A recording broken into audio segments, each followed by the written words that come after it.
What's up, YouTube? This is Terminator Juice. Happy New Year. It's January 1st, 2014, and this is my first video of this year. I did a 2013 year in review video. If you haven't seen that, I'll put the link to it in the description. Basically, I just went over all the games I purchased in 2013 and gave a quickie review, and then listed my top 5 games and my 3 biggest disappointments. So go check that out if you haven't done so. But yeah, Happy New Year to you guys. I'm looking forward to 2014. There's some great games slated to come out with some surprises in store. I have a feeling Nintendo's got, like I've said in the past, at least 2 games up their sleeve that they're going to reveal and blow our minds, and games that'll be out in 2014. Plus, you got some pretty big third-party games. The Xbox One, really needs a big game. Titanfall could be that. We'll see what happens. PS4's got Infamous, and then they're relying on third-party games for who knows how much long. I mean, they really don't have a first-party game, and now it's past Infamous for this year. For this year. Now it's 2014. So, anyway, 2013 ended, and I wanted to finish Super Mario 3D World before midnight, so I started a little bit early.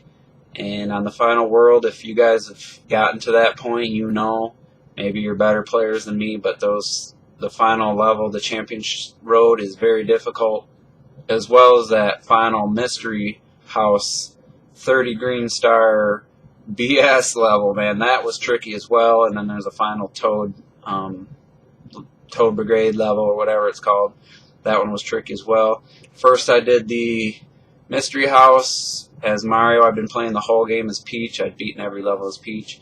Then I went and did the Champions Road after probably 200 deaths over the last couple weeks. I didn't save it every time. Sometimes after 20, 30 deaths, I just backed out. But I got down the level for the first half to 2/3. I had down pat with the Tanuki suit.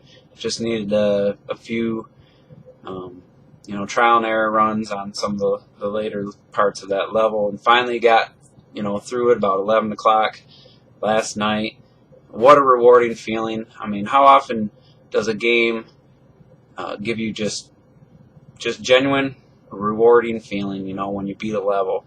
It's frustrating when you get close and die, but just the feeling of joy when you actually pull it off. You didn't have to cheat. You didn't need, cheat codes or, modding or nothing. That's why I love Nintendo games. Donkey Kong Country Returns was difficult. The last stages of Galaxy 1 and 2, you really had to be on top of your game, and you had to die a lot and have patience and just stick with it. And then, just the feeling of accomplishment is unmatched. I mean, I got 35 hours into Super Mario 3D World, and I've beaten it with all the levels with Peach and all the levels with Mario, and I'm about 1/3 the way through with Rosalina. And I don't want to stop playing. I cannot wait to play that game some more. I got those 3 stamps left to get, beating all the levels with Rosalina, all the levels with Toad, and all the levels with Luigi, just for a stamp that I can only use in 3D World when I post something to the Miiverse. But it's still incentive. And, Francis from Player Essence, he's always on saying about how the Wii U needs an achievement system. I disagree, because I could give a shit about Xbox achievements or trophies on the PS3. I've never cared about them, but these stamps in this 3D World, I cannot stop playing until I get those. I've never felt so compelled to keep playing a game, the same levels. It's fun, and it's rewarding, and that's why I love that game so much. And it's one of the best games that come out since Super Mario Galaxy 2 3 years ago. So that's all I can say about that game. But speaking of that game, my good buddy Adam Sessler, who you guys have been following me for a while, know I gave up on Rev 3 because of their lack of reviewing Wii U games, and their E3 coverage was terrible, and then Nintendo just wasn't something they felt they needed to cover. I think they should change the name of Rev 3 to Rev 2 games, because all they do is cover Sony and Microsoft. And Adam Sessler just constantly was talking about this next-gen preview, this next-gen review. Well, the Wii U is next-gen, goddammit. And that's how I feel about it. And I know I said I was going to only be positive with my videos, but I saw something, and I just cannot sit quiet. So, in my What to Watch feed on YouTube, I saw Address the Sess Game of the Year debate with Adam Sessler.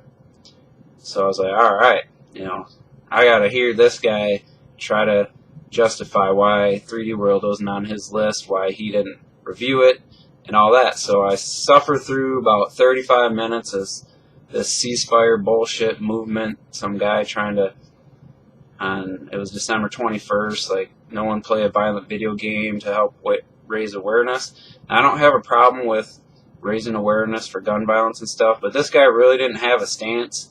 He didn't think games cause violence, and he wasn't, from what I could tell, wasn't raising any money to help anyone. So I don't know, just skip through that unless you really think it's something you're interested in. But get to about 40 minutes into that, Address the Sess, and this guy from the UK comes on, and he was a PlayStation guy. He says that he bought a PS4, but he saw a 3D World advertisement.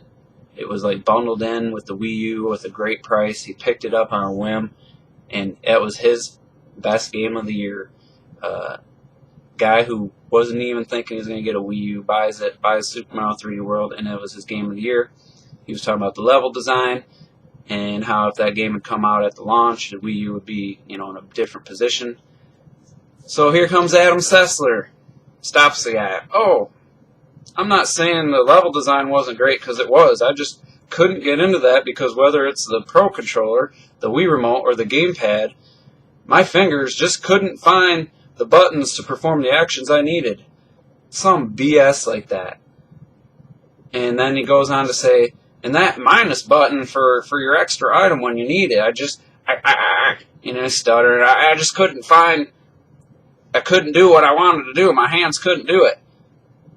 Adam, I know you're not watching this, but anyone, somebody, if I'm crazy, but that's a 3-button control layout that hasn't changed since the Super Nintendo came out with the ABXY button layout.